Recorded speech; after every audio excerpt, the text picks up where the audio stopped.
Greetings, microscopists. This is Eric Miller from Instructinate, and you've reached part 9 in our series on discussing the best practices on how to purchase an electron microscope. Today, this one seems like it should be fairly obvious, but trust me, it could be a little eye-opening. And that is, when looking to purchase an electron microscope, ask for install times. Well, of course, Eric, that's silly. Of course I'm going to ask for install times. Who doesn't? Well, I know you're going to ask for delivery dates because since COVID, those dates have been all over the map for one reason or another. But what you really want to know is how long does it take the instrument to be installed and get it up and running once it's been delivered. This is some info that might leave you scratching your head. Starting with tungsten SEMs, these are very simple and easy to set up and should only take 1 to 2 days. That may be extended if you have third-party accessories to go along with it, like EDS, for example. EDS should really only take 1 to 2 days if it's being installed on an SEM or a FIB, for example. FE-SEMs, on the other hand, are where you're going to start to see a very large variance. I've owned one system that took 2 days to install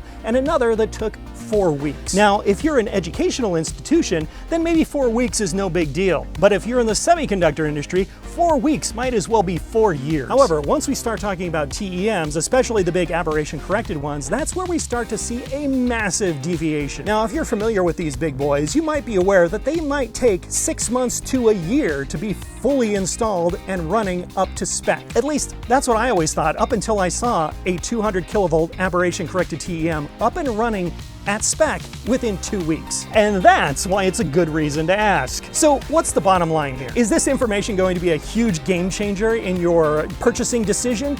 Except in some very specific instances, probably not. But what it can give you is leverage. Leverage to negotiate better pricing or options with a vendor with a very long install time. Or leverage over your management to purchase an instrument that you prefer that has a shorter install time. In any case, this information is just another arrow in your quiver to help you understand what you're getting into and to help you negotiate. Well, that's all I got for you this time. Thanks a lot for watching. This is Eric Miller from Instructinate, and I hope that you'll subscribe and contact me directly if you're interested in having me come to your site and teach you how to use your SEM. Thanks a lot. We'll see you next time.